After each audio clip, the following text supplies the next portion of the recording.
If you do not share food or blessings to those in need, one of the greatest injustices.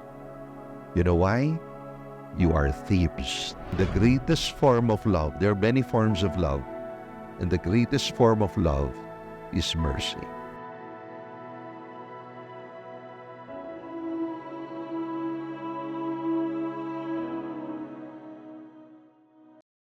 Gather eternal treasures. Remember, anong sinabi niya ni Lord, no? Do not store treasures for yourselves that thieves could actually, in a way, take, rob you off. Treasures that do not last, but rather gather eternal treasures in heaven. And what are those treasures? Deeds of mercy. The book of Revelation speaks of this. When the day the faithful dies, when we die, each one of us will die. Amen? Sino kung walang balak mamatay, pakitaas ang kamay. And anyone? We will all die sooner or later. Amen? O, sabihan mo yung katabi mo, mamamatay ka rin. Sabihan mo siya pabalik, mauna ka. And eventually, we will all die. Then we will face judgment. Amen? When we die, we leave everything behind. But the book of Revelation says only one thing will follow us. Once we have been actually brought and laid in our graves, what will follow us? Our good works. Our good works. Later you'll know why. Okay? Now, this is the Catechism of the Catholic Church on works of mercy. The Catholic Church, the Catechism lays out the spiritual works of mercy and the corporal works of mercy to explain ways of responding to the Lord's cry for us to be merciful. Our works of mercy are not limited to this. The works of mercy are charitable actions by which we come to the aid of our neighbor in his spiritual and bodily necessities. Instructing, advising, comforting are spiritual works of mercy, as are forgiving and bearing wrongs patiently. The corporal works of mercy consist specially in feeding the hungry, sheltering the homeless, clothing the naked, visiting the sick, imprisoned, and burying the dead. Now, often in the church, we do this. Almost in every Mass, in every prayer, now we observe this. We always pray for the poor. Often in our prayers, when we do the prayers of the faithful, the poor are mentioned. We pray for the poor. But what do we do for the poor? Often we pray, but we don't do anything for the poor. And so many suffer around us. Many are in terrible situation around us. So we come after worship, maybe go to somewhere else with our families and enjoy wonderful meals, forgetting that there are those around us who haven't eaten for a day or two, suffering. What do we do to the poor? Amen? And in here, do not rely only on institutionalized charities. Often we Catholics rely on this. I mean, when we say institutionalized, these are, for example, the We have the home for the aged, no? We have the bahay ampunan, no?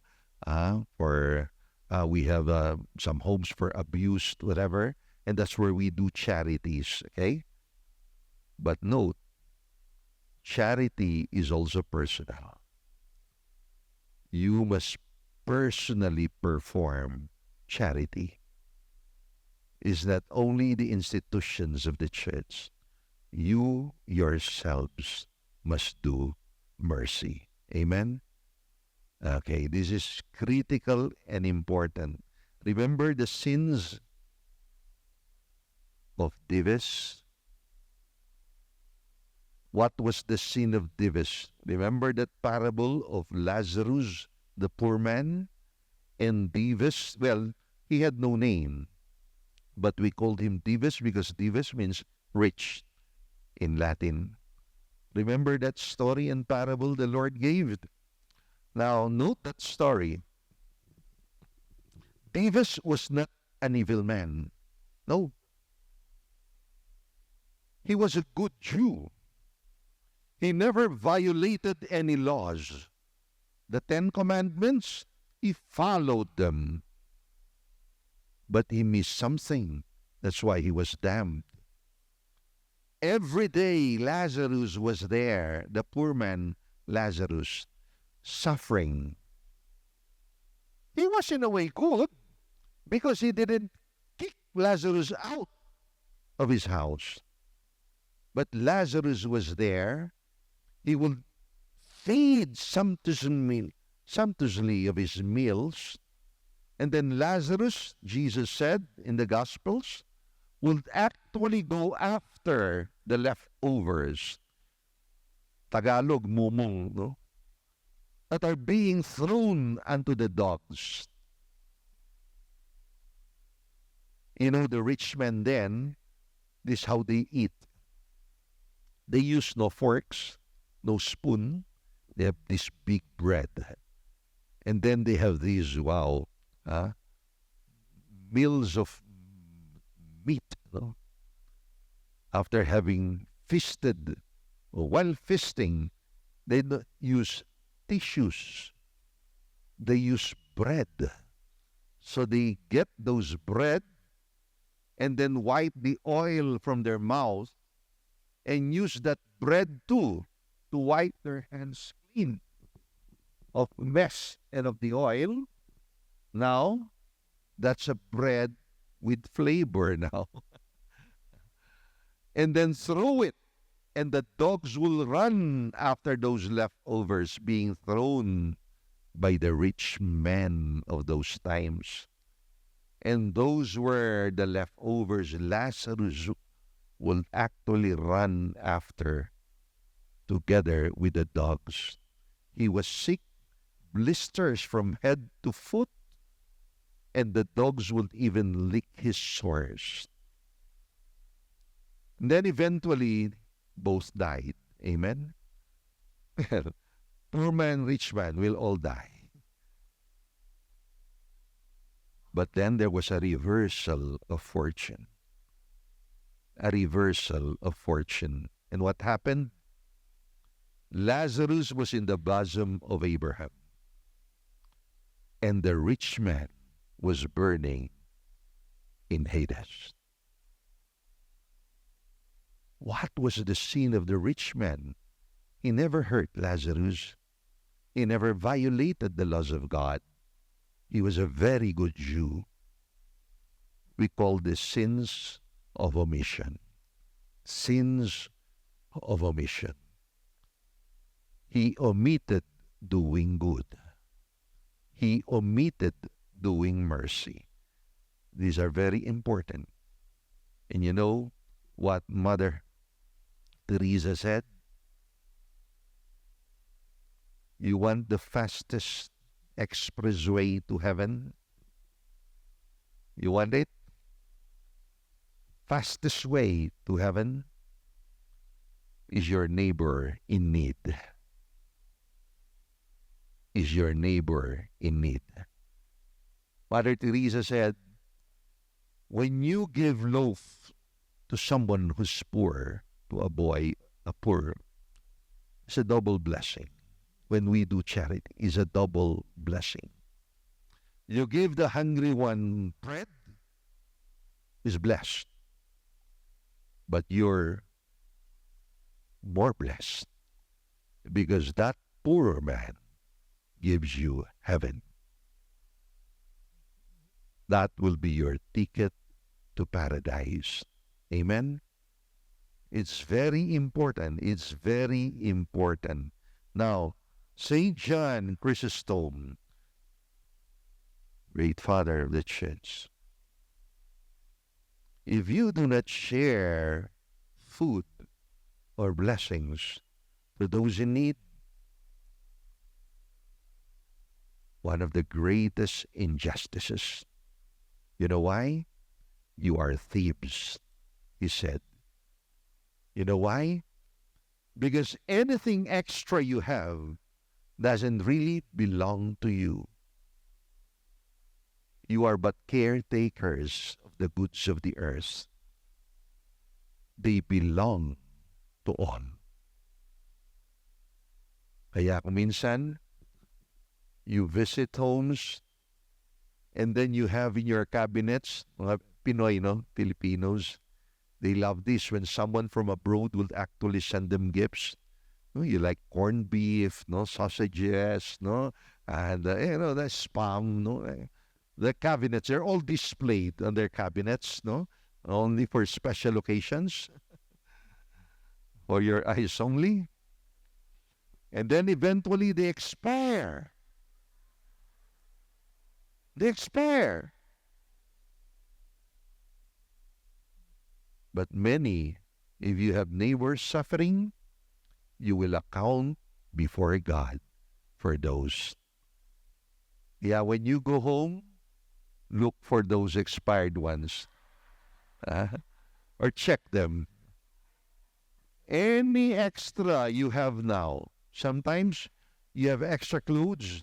I mean, some time ago, maybe like for women, no?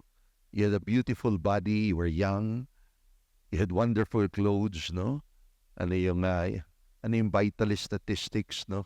When you were sexy then, maybe, what were the statistics? 36, 24, 36, maybe like that. Long time ago. After 10 years and 10 children, your vital statistics now is 66, 105, and 120, you know. But you still keep your beautiful clothes and dress in your cabinets. Tingnan niyo yung mga baul, nakatago pa, no? Inaamag na. Aanhin mo pa yan. You're still thinking of actually reducing and going back to those beautiful days when you were young. Wala nang pag-asa. Now, get all those. Use them to gain entry to heaven. Get all those and use them to share unto the poor, so you may lessen your time in purgatory. Charity covers a multitude of sins. Amen? Kaya nga, mag-ipon na kayo. Treasures in heaven. You are watching ETVN Philippines. Emmanuel, the God with us who saves. Now, in here, everything is recorded. Everything is recorded. Remember in Matthew 10, what did Jesus actually say? Was it sometime one Sunday, last Sunday, when you heard this gospel? Even just a cup of water that you give my disciple, the one who is sent, or even anyone who is poor, that is recorded in the book of life. Amen?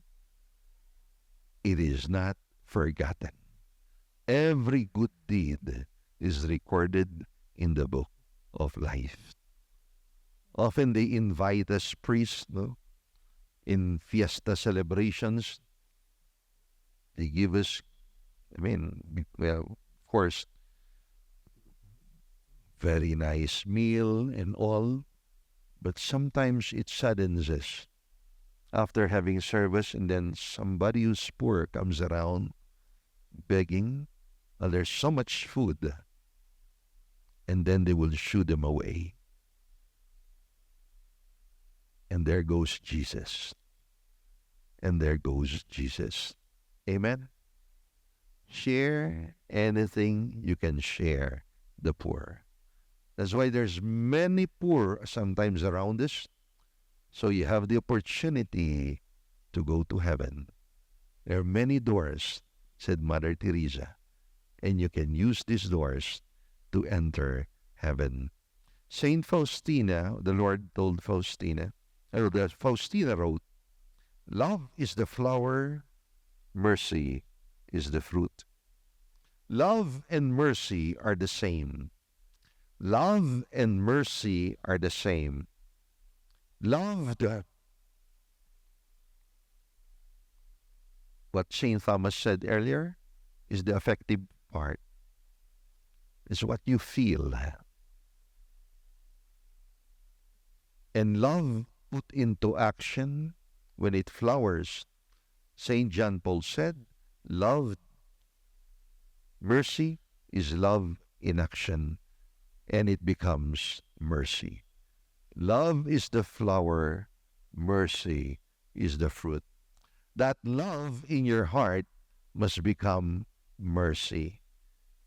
You have this poem in English. I don't know if I still memorize it, no? A bell is no bell till you ring it. A song is no song till you sing it. That love that was put by God in your heart is no love at all till you give it away. Love must be actualized. Love must be put into action. And the greatest form of love, there are many forms of love, and the greatest form of love is mercy.